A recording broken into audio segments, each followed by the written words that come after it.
여러분 안녕하십니까?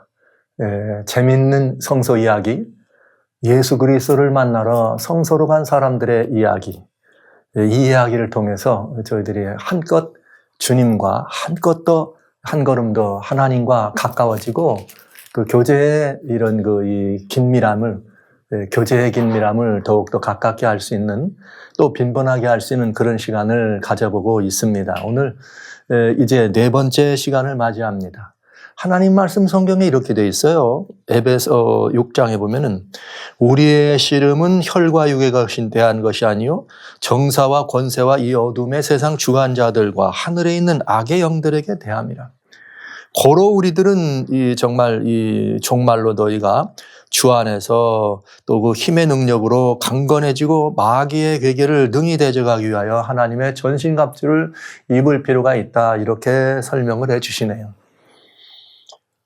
이 말씀은 무슨 말씀인가 하면 구원의 이야기, 구원의 역사는 선과 악의 거대한 전쟁의 역사입니다. 하나님의 창조 사역이 펼쳐진 그 이후로 하나님의 역사가 펼쳐지는 그 모든 과정이 참 말도 안 되는 이야기지만 선과 악의 거대한 전쟁의 이야기로 점철되어 있다는 것은 부정할 수가 없습니다. 물론 악의 대리자인 이 사단이 하나님을 대적하고 하나님께 속한 모든 그 빛의 혹은 자손들, 또 하나님의 이 권속들, 또 빛에 속한 모든 하나님께 속한 모든 부분들을 공격하고 유린하지만 그건 말도 안 되는 이야기죠. 도무지 사단이 오르지 못할 나무를 오르는 것이고 불가능한 일을 시도한 것이라는 것을 우리는 잘 알고 있습니다. 그러면서도 우리는 하나님에 대한 신뢰, 하나님을 더 가까이 섬기는 이런 경험이 부족하기 때문에 우리 눈앞에 바로 보이는 어둠의 권세에 쉽사리 굴복하는 우리들을 보게 되는 것이죠.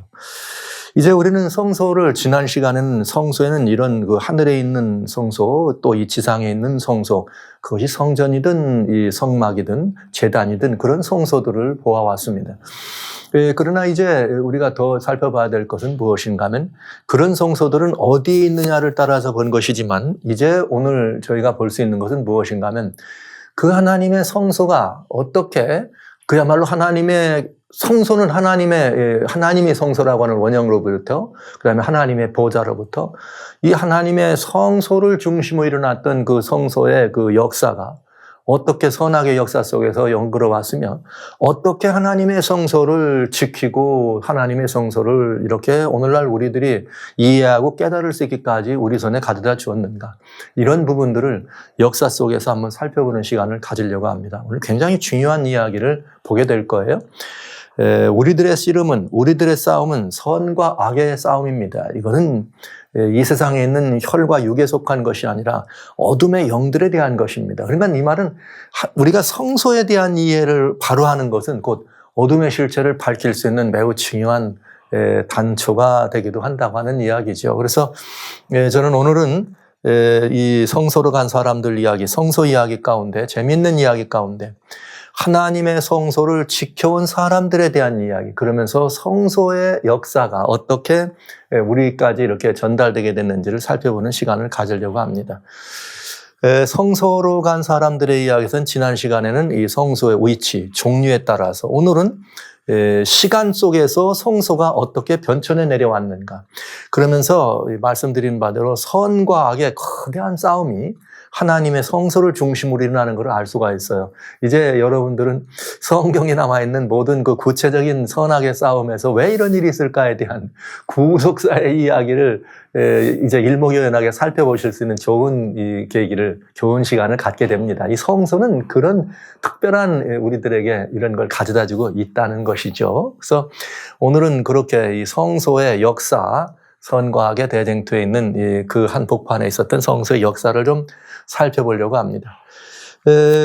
말씀드렸던 대로 성소의 종류를 말씀드릴 때 하나님 말씀드렸지만 실제 성소의 시작은 곧 하나님이십니다. 하나님이 성소셨어요. 그래서 예레미야 17장 12절로 13절에 영화로우신 보좌여 원시부터 높이 계시며 우리의 성소이시며 이스라엘의 소망이신 여호와다. 그러니까 하나님을 우리가 하나님이 우리들의 이 성소다 이런 말을 할 때 그 하나님의 역사와 통치의 이런 모든 것들의 근거가 되고 아주 기본이 되는 하나님의 보좌. 그건 시간이 있기 때부터 원래 하나님의 보좌였는데 이 보좌는 바로 우리들의 성소다. 하나님의 성소가 우리들의 성소셨다. 즉 말은 우리들이 찾아갈 곳이고 우리들이 대면할 곳이고 우리들이 섬기고 경배해야 될 그 대상이 계신 곳이라는 의미를 알 수가 있지요. 그런데 그 성소는 곧 그렇기 때문에 뭘 알 수가 있는가? 하나님의 보좌라는 것도 우리가 알 수가 있겠습니다. 그런데 중요한 것은 시편 89편 14절에 의와 공의가 주의 보좌의 기초라. 즉 이 말은 하나님은 의와 공의를 하나님의 통치의 근간으로 삼으신다 이 말이죠. 그러나 기초는 의와 공의지만 인자와 진실함이 앞서 행하더라. 그러니까 의와 공의라고 하는 것은 인자와 진실 곧 사랑의 뭐가 되는 거예요. 그 근거가 여기서 출발한 것입니다. 그러니까 의와 공의는 지난번 말씀드린 것처럼 하나님의 인자와 진실 곧 사랑과 늘 같이 가는 수레바퀴였다. 그러면서 의와 공의를 근거로 해서 하나님의 실천되는 이것이 하나님의 보좌의 근거여 기초였다. 그러면서 그 하나님께서는 우리들에게 뭘 원하셨는가? 내가 너희 중에 머물 테니 너희도 내 안에 있으면서 이런 표현을 하실 때 이렇게 내 처소가 그들 가운데 있을 것이며 나는 그들의 하나님이 되고 그들은 내 백성이 되리라. 성소는 곧 하나님과 우리 사이에 매우 중요한 관계의 뭐가 되는 거예요? 이 표시가 되는 거다. 성소, 하나님의 보좌죠. 하나님의 보좌가 우리와 함께 하시면 우리는 하나님의 백성이란 의미예요. 우리가 하나님의 보좌 앞으로 나가고 우리가 하나님의 성소, 즉 하나님이 계신 보좌 앞으로 올라간다면 그분은 우리들의 하나님이 된다는 뜻입니다. 그래서 성소의 시작부터 모든 존재의 근원이고 우리들의 시작의 근본되는 이 시작은 하나님의 성소로부터다. 그래서 하나님으로부터다라는 걸 알 수가 있죠. 그러니까 하나님이 성소의 시작이고 성소는 보좌의 근원이며 하나님과 사람 사이의 생명의 관계의 근거이다. 분명히 내 처소가 우리 가운데 그들 가운데 있으면 하나님은 우리의 하나님이시오. 우리는 그분의 백성이다. 사실은 아들입니다. 딸이 되는 것입니다. 자, 이 관계를 우리가 한번 이렇게 살펴보면서 우리가 볼 수 있어요. 자, 그런데 문제는 이 하나님의 성소, 하나님의 보좌, 이 하나님이 뭐에 사단으로부터 공격받기 시작했다. 사단이 하나님을 도전하기 시작했다 이거죠. 그래서 제가 이 보좌, 가장 높이 되고자 하는 보좌를 찬탈하기 위해서 사단이 하나님의 성소를 보좌를 침탈하는 사단의 이야기가 성소 시작부터 있었던 것을 우리는 성경을 통해서 알 수가 있는 거죠. 성경은 그걸 이렇게 말하네요. 이사야 14장 13절로 14절에 이렇게 말씀했어요. 내가 내 마음에 이르기를 내가 하늘에 올라 나의 하나님의 뭇별 위에 나의 보좌를 높이리라. 내가 북극 지폐의 산 위에 좌정하리라. 가장 높은 구름에 올라 지극히 높은 자와 비기리라 하도다. 여기 말한 내가 누구냐? 12절부터 읽어보면 루스벨입니다. 루스벨은 루시퍼 사단을 말했습니다. 그러니까 사단이 어디를 탐했느냐? 하나님의 보좌를 탐한 거죠. 하나님의 보좌를 탐했다는 말은 지극히 높은 자와 뭐 하기를 원했다는 거죠? 비기기를 원했다. 이렇게 이야기가 되겠습니다. 자, 그러면 이제부터 우리는 이 또 중요한 이 부분을 돌아봐야 되겠죠. 하나님의 보좌로부터 시작된 전쟁, 즉 하나님의 보좌를 탐하고 절대 주권자인 하나님을 탐해서 그 하나님의 자리까지를 탐하고 그 자리를 자기가 침탈하는 그런 사단에 관한 이야기. 그러니까 여러분 선악의 대쟁투는 어디부터 출발이라? 하나님의 성소부터 출발이라는 걸 볼 수가 있어요. 자, 조금 오늘은 이 부분을 좀 여러분들에게 성경의 전반적인 이해만이 아니라 구속의 역사, 구원의 역사와 왜 이렇게 하나님 백성들의 삶이 이런 것인가를 이해하는데 아주 중요한 단서가 되기 때문에 이 부분을 좀 보겠습니다. 사단이 어떻게 하나님의 자리를 이렇게 탐내는 이런 일이 벌어졌느냐 하면은 에스겔 28장에 보면은 12절로 15절로 여기 뭐 나와 있는데 원래 에스겔 28장에는 두로의 왕에게 주는 권면이 들어있는 기억입니다. 그런데 그 두로 왕의 이야기를 이야기했지만 사실은 그것은 사단을 이렇게 관한 이야기였다 하는 것은 우리 기독교가 다 공통적으로 알고 있는 일이죠. 그런데 루스벨 사단은 너는 기름 부음을 받은 덮는 그룹이며, 하나님께 특별히 기름 부음을 받았다는 말은 그야말로 메시아와 같이 선택되고 뭐한 것처럼 굉장히 높은 하나님의 택정함을 받은 덮는 그룹이었어요. 천사였어요. 내가 너를 세우매 내가 하나님의 성산에, 하나님의 성산, 그 성소입니다. 하나님이 계신 곳이 성소니까 성산에서 화강극 사이에 왕래하였어도, 그러면서 얼마나 완전했느냐. 내가 지음을 받던 날로부터 내 모든 길에 완전하더니 마침내 불의가 드러났도다. 이렇게 돼 있네요. 그러니까 이 사단의 이야기를 한 거예요. 처음에 완전한 인이었지만은 이 완전한 인으로 창조된 사단이 자기가 어떤 일을 저질렀느냐, 이렇게 정말 이 하나님 앞에 지극히 높으신 하나님을 비기기 위한 그런 이 권무와 술수를 쓰다가 그런 그 불의한 일을 저질렀다는 얘기죠. 그 이야기를 요한계시록에서는 12장에 뭐라 얘기했는가? 하늘에 또 다른 이적이 있었다. 그런데 보라, 한 큰 붉은 용이 있다. 그 존재에 대해서, 그 사단의 존재에 대해서, 머리가 7이요 뿔이 10이라. 그 여러 머리에 7 면류관이 있는데 그 우리가 하늘 별 3분의 1을 끌어다가 땅에 던지더라. 그러니까 별은, 여러분 계시록, 요한계시록 1장 10절에 보면 별은 사자들을 말합니다. 그러니까 여기 이 존재가 계시록 12장 7절로 9절에는 하늘의 곧 옛뱀 곧 마귀라고도 하고 온천하를 깨는 자라. 용이 누구였느냐? 사단이라고도 했습니다. 사단이었습니다. 그러니까 7머리 10뿔 가진 이 존재는 사단이었는데, 그 사단이 천사들이죠. 하늘별 사자들, 천천만만의 천사 가운데 3분의 1이나 되는 천사들을 꼬여서 자기 편에 만들었다 이거예요. 용이, 용꼬리가 그들을 어떻게 한 거예요? 땅에다 이렇게 자기 수하했던 천사들을 꼬드겨 가지고 자기 편으로 만들어서 하나님 자리를 대적하다가 결국은 무슨 일을 했느냐? 3분의 1이나 되는 하늘 천사들을 꼬여 가지고 하늘에서 어디로? 땅에다가 던지더라. 이 성경을 우리가 자세히 볼 필요가 있는데요. 어떤 이 사람들이 성경을 이렇게 읽다가 이게 뭐 이 사단이 이렇게 대적해 가지고 하늘에서 쫓겨났다 이렇게 얘기해요. 쫓겨났다고. 그 쫓겨났지만은 실제 완전히 쫓겨난 건 이때가 아니고 예수님 십자가 이후 때입니다만, 여기는 자세히 보시면 이렇게 되어 있어요. 하늘에 이적이 있어요. 참 희한한 일이 있는데 붉은 용이 있더라. 이 용은 곧 아까 말씀드렸습니다. 계시록 12장 7절로 9절에 사단이라고. 이런 존재가 있었는데 그 사단이 하늘별, 하나님의 천사의 3분의 1을 끌어다가 땅에 던지더라. 그러니까 이거는 하나님께 쫓겨난 것이 아니고 사단이 어떻게 한 거예요? 내려보냈다 이 말입니다. 아주 쉽잖아요. 그 이해하는데. 그래서 땅에 쫓겨난 거죠. 누가? 쫓겨난 게 아니라 내려왔다 이 말이에요. 사단이. 하늘에서부터 뭐하고? 반역을 저지른 사단이. 자기의 수하들을 땅에다가 어떻게 했다? 내려보냈다. 그래서 땅에 내려보내서 무슨 일을 하려고 그랬느냐? 사단이 원하는 일은 항상 뭐예요? 자기가 절대 주권자를 도전해서 그 자리를 차지하는 것이죠. 그래서 이 땅에 하나님께서 에덴 동산을 만들어 놓으시고 하나님과 우리 인상이 교통하는 터로 에덴 동산을 만들었습니다. 교통하는 곳이었어요. 에덴 동산에서 직접. 그러니까 거기는 하나님의 머무시는 곳이니까 이제는 뭐가 된 거예요? 하나님의 성소죠. 근데 아직 죄가 없이 순각한 그런 하나님의 성소 에덴 동산이었는데 거기를 사단이 어떻게 한 거예요? 침탈하죠. 창세기 3장 1절에 여호와 하나님이 지으신 들짐승 중에 뱀이 가장 간교하더라. 뱀이 여자에게 물으되 하나님이 참으로 너희들어 동산 모든 나무의 실과를 먹지 말라 하시더냐. 뱀이 뭘 하는 거예요? 하와를 뭐 하는 거예요? 미혹한 거죠. 하나님이 아무것도 먹지 말라 그랬어 하면서 고린도후서 11장 3절에는 뱀이 간계로 이와를, 즉 하와를 미혹했다. 그러니까 땅으로 내려와 가지고 한 일이 무엇인가 하면 이 땅에서 이번에는 하늘에서 실패한 사단이 땅에서 자기의 주도권을 잡기 위해서 뭐 한 거예요?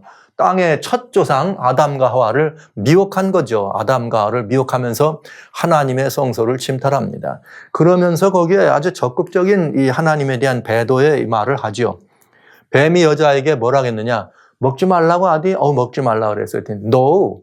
너희가 결코 먹어도 죽지 않아. 창세기 2장 10절에는 17절에는 먹으면 어떻게 돼요? 죽는다. 그러나 뱀은 아니야.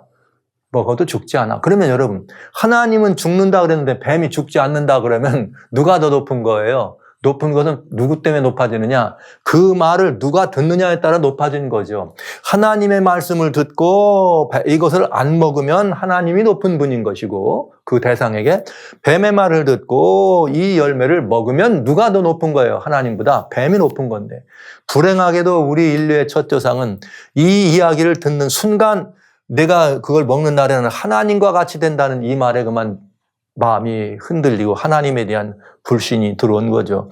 그건 뭐냐? 하늘에서부터 하나님을 대적할 때부터 지극히 높은 자와 비길이라 하는 하나님처럼 되고 싶었던 사단의 뜻을 하늘에서 이루지 못했을 때 이 땅에 내려와서 그 일을 이루는 사건을 보게 된 것입니다. 그래서 그런 뱀의 미혹을 받았던 여인은 그 선악을 알게 하는 나무의 열매를 보았을 때 여자가 그 나무를 본즉 먹음직도 하고 보암직도 하고 지혜롭게 할 만큼 탐스럽게 한 나무인지라. 자, 이 말은 무슨 말이에요? 먹음직, 보암직, 지혜롭게 할 만큼 탐스럽다, 이 말은 무슨 말이에요? 마치 뭐가 될 것 같아? 하나님이 될 것 같더라, 이 말이죠. 우리 하나님은 그 야훼 하나님이라고 할 때 I am that I am, 나는 스스로 있는 자다, 이런 말씀을 쓰셨습니다. 그런데 하나님처럼 된다고 하는 말은 스스로 존재하는 자가 된다, 이런 말이 되겠죠. 그런데 인간이 피조물입니다. 피조물이 스스로 존재하는 자가 될 수 있다고 하는 것은 상상도 못할 일이고, 이건 언감생심, 있을 수 없는 일인 거죠. 마치 사단이 하나님을 대적하는 거나 인간이 그 꼬임에 꽂혀서 하나님처럼 된다는 말에 넘어가는 거나 똑같은 말입니다. 왜? 사단도 피조물입니다. 피조물이라는 것은 사실 따지고 보면 창조주 하나님이 눈 한번 깜짝하면 사라질 존재예요.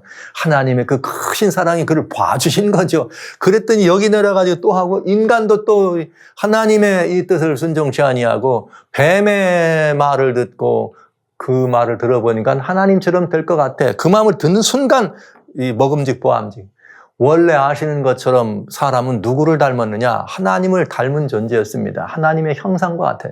아름다운 존재였죠. 하나님의 형상대로 창조됐다는 것은 하나님과 같이 된다고 하는 그 말씀과 어떻게 하면 되는 거예요? 존재의 근원이 문제지, 사실은 인간은 이미 어떤 존재로 하나님과 교통할 수 있는 하나님과 같은 존재로 만들어진 존재였습니다. 그러니까 그 마음 가운데 불신이 들어오고, 불신이 들어오니까 그만 그 열매를 따먹을 수 있는 사단이 하늘에서 마침내 불의가 드러나더라, 행동으로. 그것처럼 불신이 마침내 무엇으로? 행동으로 드러나더라. 사람이 마음으로 믿어 의에 이르고 입으로 시인하면 구원에 들어간다는 말이 로마서 10장 10절입니다. 근데 로마서 10장 10절을 뒤집으면 물 10장 10절입니다. 그래서 그 말을 어떻게 하는 거예요? 사람이 마음으로 불신하면 행동, 입으로 시인해서 뭐 사망에 들어간다, 이렇게 된 거죠. 자, 이렇게 해서 하나님께서 이 아담과 하와가 그렇게 이 하나님의 뜻을 불순종했을 때 창세기 3장 15절 아시는 바대로 내가 너로 여자와 원수가 되게 하고 너의 후손도 여자의 후손과 원수가 되게 하리니 여자의 후손은 내 머리를 상하게 하고 너는 그의 발꿈치를 상하게 할 것이니라. 여기 말한 여자의 후손은 누구를 말했는가? 예수 그리스도. 예수 그리스도께서 결국은 뱀을, 사단이죠, 완전히 다 이렇게 이 머리를 이렇게 상한다는 말은 사단을 이기겠다는 말이죠. 그리고 뱀은 여자의 후손의 발꿈치를 상할 거다. 그래서 어떻게 돌아가실 것인가까지도 이렇게 분명하게 예표해 주는 선고를 받게 됩니다. 그래서 결국은 인류의 구원은 여자의 후손의 손에 달려있게 됐습니다. 이 사실을 언제부터 보여주셨는가? 가죽옷을 지어 입히신 다음에 이런 이야기들을 가죽옷을 입혀주시면서 이 사건이 일어난 걸 우리는 알 수가 있고요.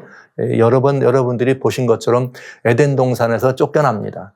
에덴 동산에서 쫓겨나지만 저는 지난 시간에 여러분에게 쫓겨난 것이 아니라 사실은 하나님이 정말 가슴 아리로 오면서 그 아담과 하와를 내려다 놓고 내가 다시 어떻게 할 거다? 독생자 예수를 통해서 너희들을 어떻게 할 거다? 다시 들어오게 할 거야. 다시 돌아오게 할 거야. 그러면서 보좌로 나가는 길이 죄로 말미암아 막혔지만 우리 하나님께서 우리 가운데 성소로 직접 오셔서 찾으시고 항상 기다리시는, 항상 찾기도 하시고 항상 기다리시는, 우리 중에다가 성소를 세워놓으셨으니까 찾아오신 것이고, 또 거기서 우리가 오도록 기다리시니까 항상 기다리시는, 성소라고 하는 하나님께로 들어갈 수 있는 이런 이 하나님의 보좌로 나가는 길을 하나님이 열어주셨다. 여기서부터 인류에게, 이제 하늘에서부터 시작된 성소를 떠나서 인류에게 시작된 성소의 역사가 시작되게 된 것입니다. 그러면 성소라고 하는 말은 성소 제도를 말하기도 하고, 성소와 포함되어 있는 다양한 어떤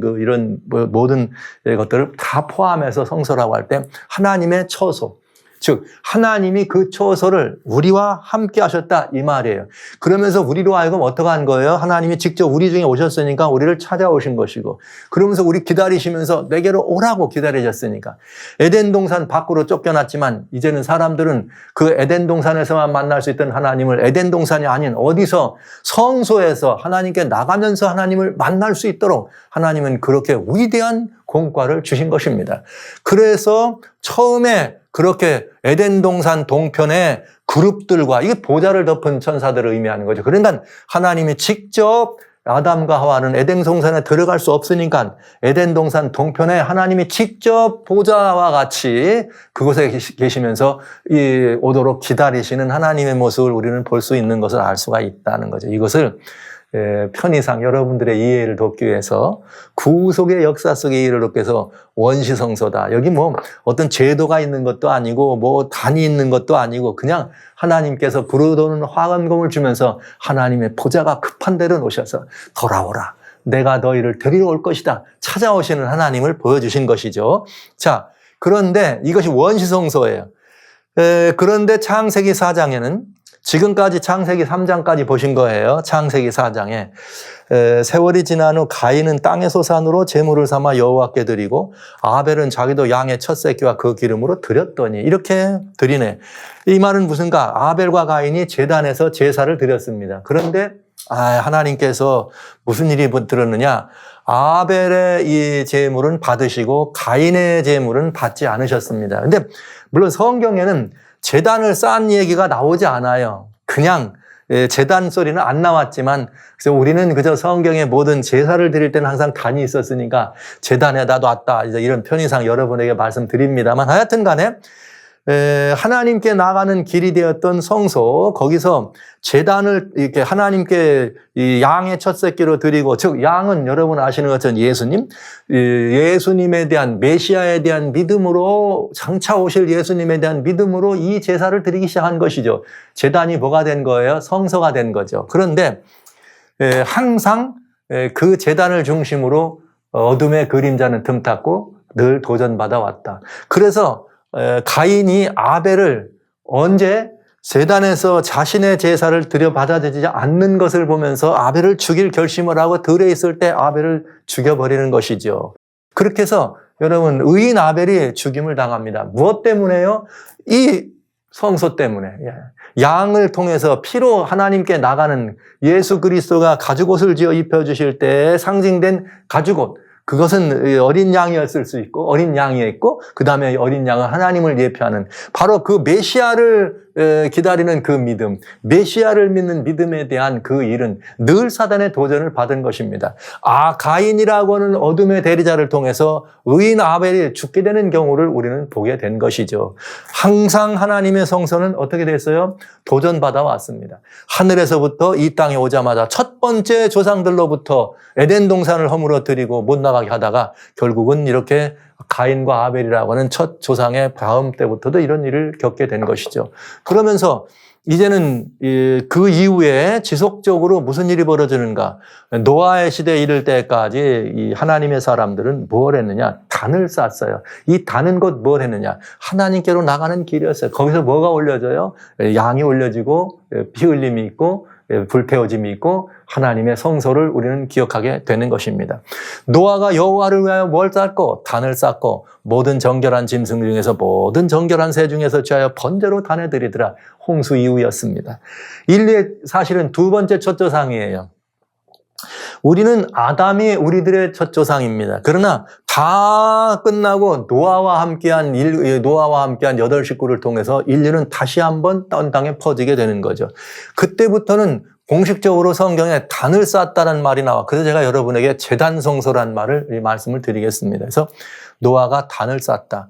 여러분 아시는 것처럼 아브라함의 생애는 어떤 생애냐? 창세기 12장에서부터 시작하는 아브라함이 여호와를 위하여 단을 쌓았다. 아브라함이 여호와를 위하여 단을 쌓았다.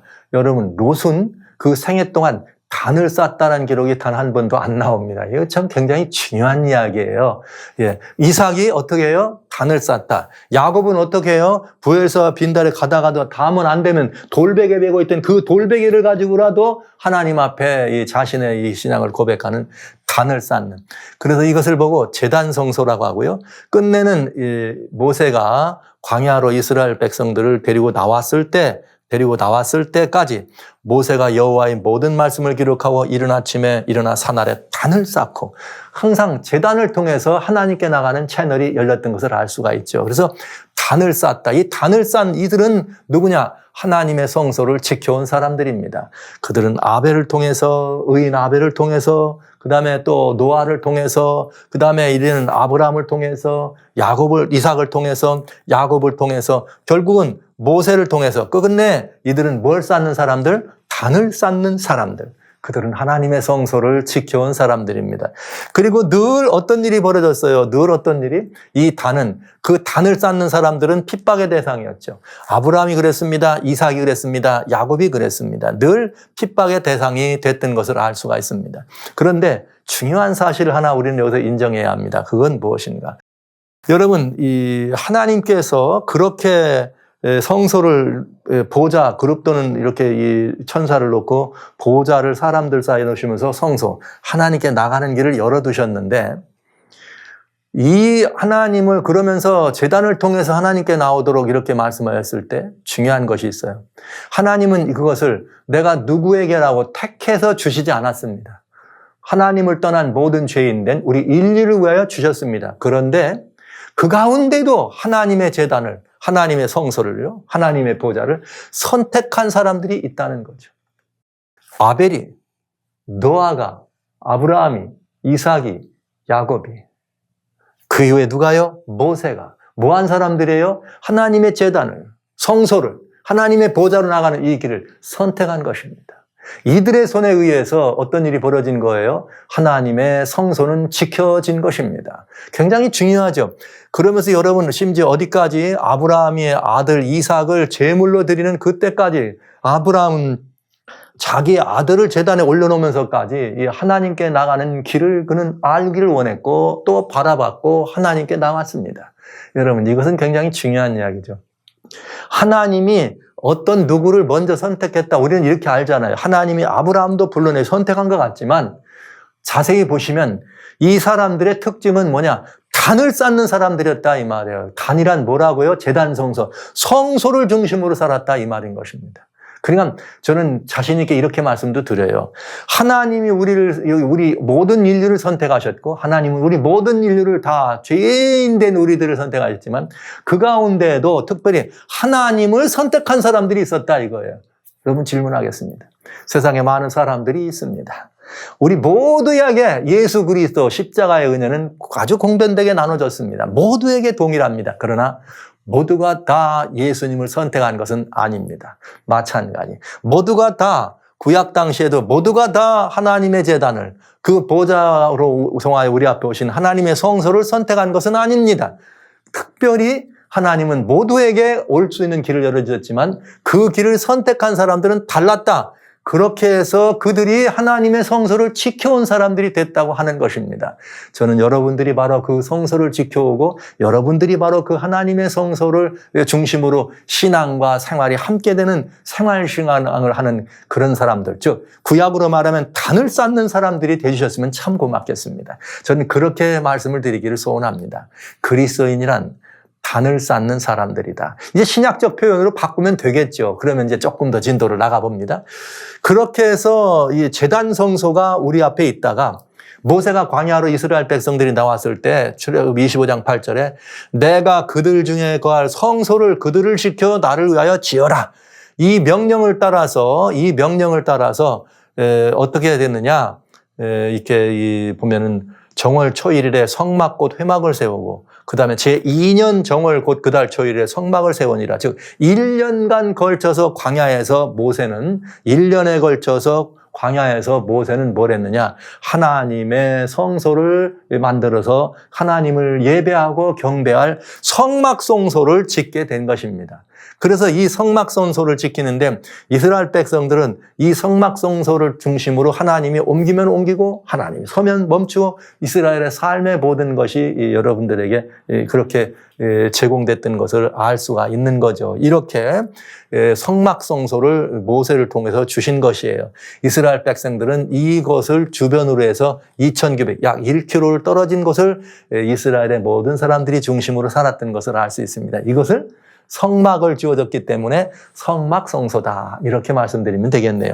하나님께서 보좌를 성막 안에 이렇게 세우신 것을 알 수가 있다는 것입니다. 그런데 그 성막 안에는 뭐가 있었느냐? 중요해요. 성막 안에는 회막과 이 회막이라고 하는 건 첫째 칸을 말하는 거고 두 번째 칸은 지성소인데 그 안에 언약궤를 만들고 언약궤 세키나의 영광이 머물고 그 두 그룹 천사를 세워놨습니다. 그러니까 에덴 동편에다가 하나님께서 두 그룹 두는 천사를 놓았다 한 그것이 지금 법궤 위에 하나님의 그룹 천사를 놓은 이것을 그대로 이제 가시화시킨 거예요.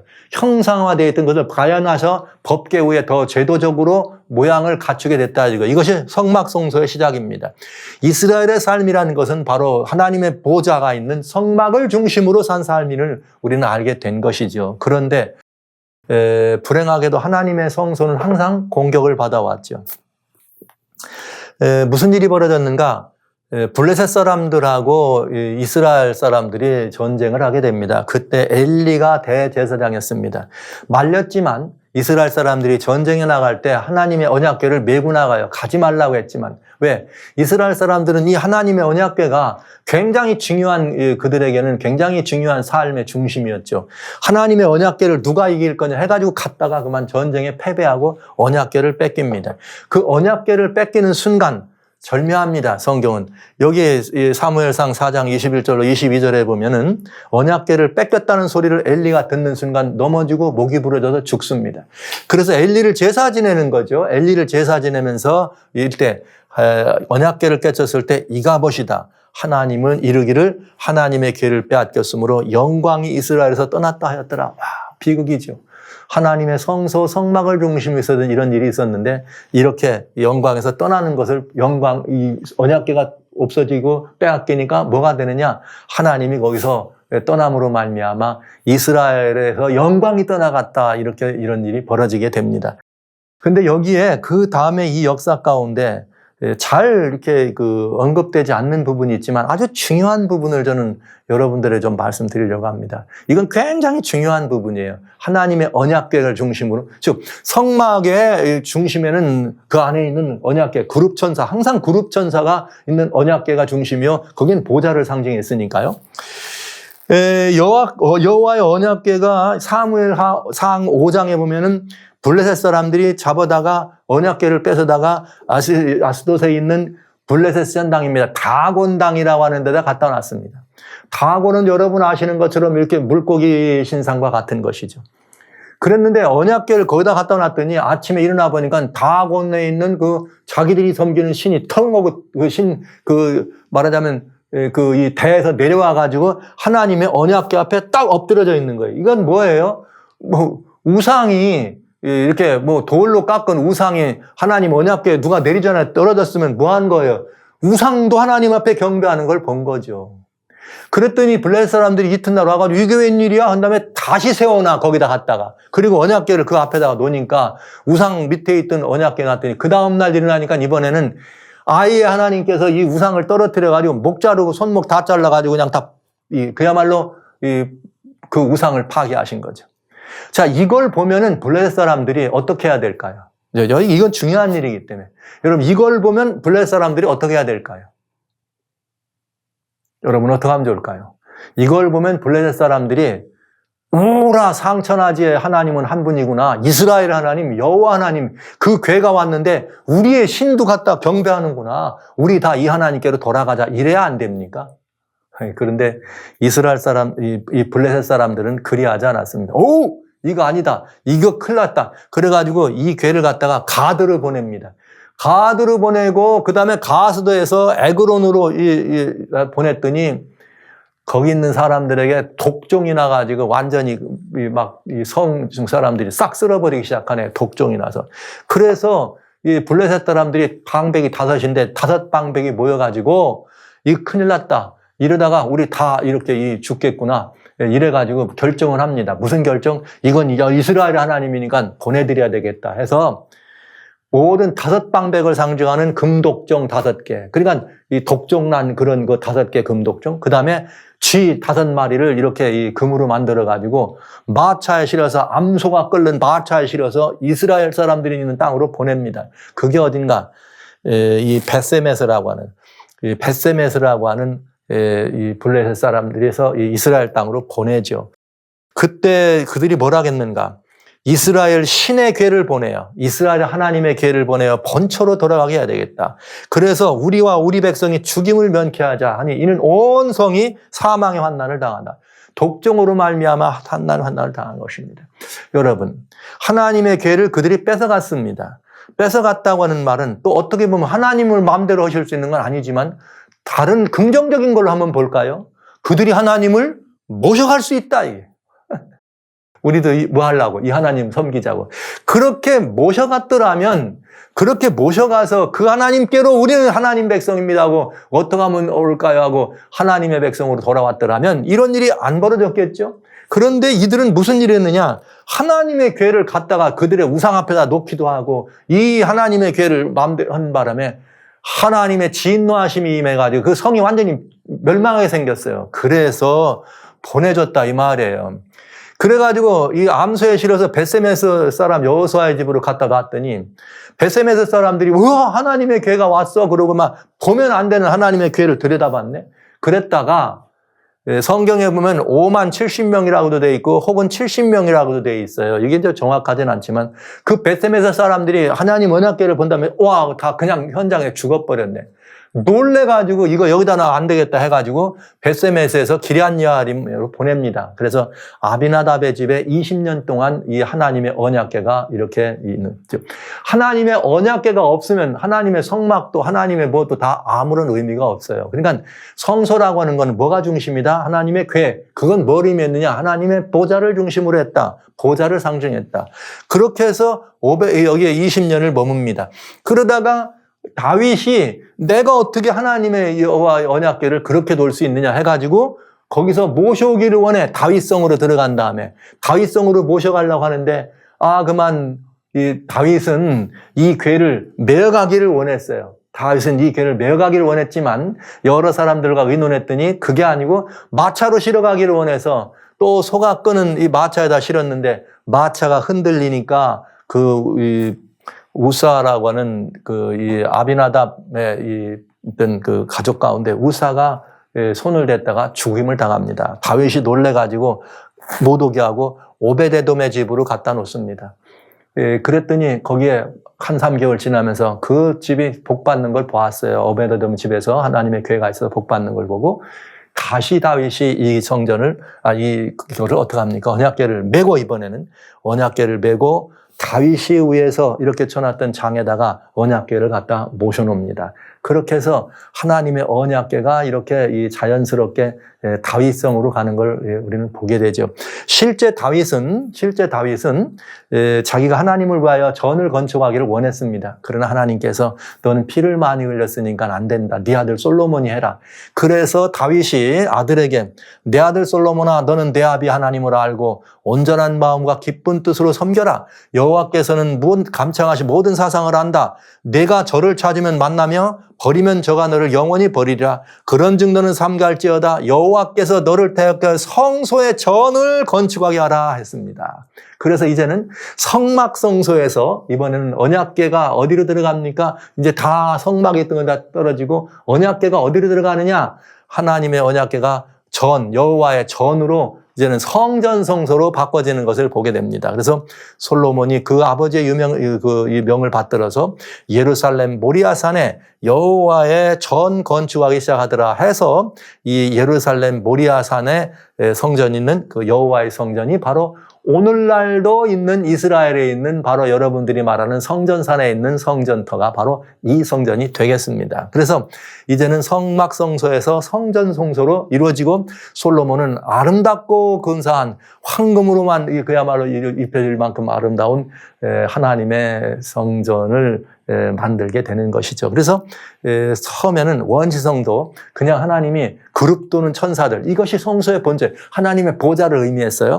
거기서 제단을 쌓기 시작하는 제단 성소로, 그 다음에는 성막 성소로, 그 다음에는 이제는 성전 성소까지 이렇게 하나님의 궤가 옮겨오면서 이런 모든 일이 벌어지는 걸 봅니다. 지금까지 역사 속에서 간략하게 말씀드린 것처럼 지속적으로 사단은 이 성막이나 이 성전이나 아니면 여기 성전까지 얘기했으니까 제단이나 성막이나 이 성전이 이 성전을 지켜온 이 사람들로부터 어떻게든 뺐든지 무너뜨려서 이 일을 경영하지 못하도록 하는 것이 사단의 일이었어요. 여전히 날마다. 여러분, 여기에 매우 중요한 의미와 가르침이 있음을 저는 말씀드리지 않을 수가 없습니다. 아까 잠시 말씀드렸습니다만 하나님의 성소, 하나님의 보좌, 하나님의 이런 놀라우신 이런 괴는 어떤 문제가 있는가? 우리들이 하나님이 누구를 선택해서 주셨다 이 의미보다는 그 하나님을 선택한 사람들에 의해서 어떻게 됐다? 유지되고 지켜져 왔다.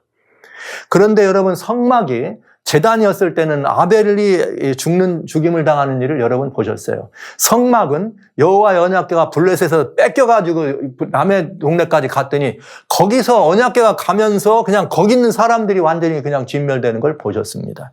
그런데요, 그렇게 해서 성막 성소가 끝이 나고 다윗에서 완전히 끝나고 이제 성전 성소로 옮겨왔는데, 이 성전 성소로 옮겨와도 마찬가지예요. 다니엘 1장에 보면 여러분 아시기를, 여기 주님께서 말씀하시기를 다니엘 1장에 매우 중요한 이야기를 우리는 볼 수가 있어요. 그건 어떤 일을 볼 수 있느냐?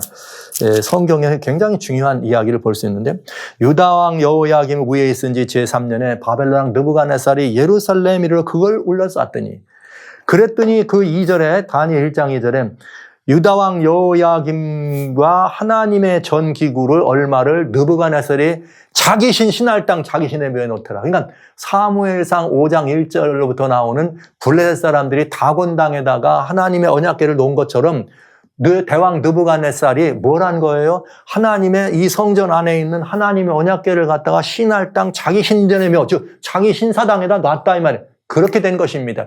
그러면 블레셋 사람이 그냥 놔뒀더라면 그냥 완전히 멸망하는 것이었죠. 그러나 블레셋 사람들이 다 죽지 않으려고 하나님의 궤를 돌려보냅니다. 바벨론은 하나님의 궤를 돌려보내는 일을 하지 않았습니다. 그리고 어떡합니까? 물론 바벨론으로 언약궤를까지 가져가진 않았어요. 바벨론의 이 성전을 멸망시킬 때 전승에 의하면 예레미야와 함께한 선지자들이 언약궤를 갖다가 감췄다 이렇게 말을 하고 있지만, 사실은 여기 그런 것들은 정설이 아니고 성경에 들어있는 표현은 아니잖아요. 그런데 성전 안에 있는 기구 얼마를 가져갔다. 그러니까 언약궤를 포함됐는지는 모르지만 우리는 성경이 표현된 대로 한다면 이 언약궤 안과 더불어 있던 이런 기구들을 바벨론 땅으로 가져가면서 바벨론이 어떻게 합니까? 완전히 멸망. 바벨론의 멸망은 돌 하나도 돌에 남지 아니하고 더 이상 다시는 중건될 수도 없는 완전한 이 폐허로 바벨론은 끝장납니다. 놀랍지 않습니까? 하나님의 언약궤, 바로 이런 역사가 있습니다. 선악의 대쟁투는 하나님의 보좌를 중심으로 있었는데 그 사단이 그 모든 지상권을 확보하려고 했던 그런 일을 저질렀던 사단의 지상 대리자들이 이 땅에서 하나님의 언약궤를 무시하고 하나님의 보좌를 없이 여김으로 말미암아, 없인 여김으로 말미암아 나라는 다 완전히 패망하기도 하고 그 민족들이 완전히 다 없어지게 되는 그런 비극적 참상을 겪을 수밖에 없는 것을 우리는 봅니다. 위대하신 하나님, 상천하지에 하나님만 계시다는 사실을 알 수 있는 역사를, 성소의 역사를 통해서 우리는 볼 수 있다는 것이죠. 그런데 이 말씀이 마지막 때 신약시대, 이제 이 역사를 또 우리는 계속 봐야 되겠습니다만, 신약시대에 왔을 때는 하나님께서 이 언약궤를 우리의 심령 속에 주셨습니다. 그런데 우리가 나라가 된 거죠. 구약의 이스라엘이라는 나라는 민족적으로 사라집니다. 그런데 신약의 마지막 때 영적 바벨론이 탄생하면서 하나님을 대적하면서 이 하나님의 모든 백성들, 마음에 하나님의 계명과 예수의 증거가 있는 사람들을 짐승의 우상에게 끌어가려고 하고 있습니다. 그 짐승의 우상에게 끌려가가지고 다 경배하게, 다 거기다 죽이려고 하는 거지. 안 하면 죽인다. 그러니까 여러분, 이 역사가 지금 반복되는 거예요. 언약궤를 가져간 블레셋이 완전히 망할 수밖에 없었던 것처럼, 바벨론이 하나님의 성전 기구를 가져갔다 망할 수밖에 없었던 그것처럼, 마지막 때, 여러분, 저는 분명히 이 말씀을 드립니다. 성소의 역사를 이해하면 우리는 이 답을 얻을 수가 있는 것입니다.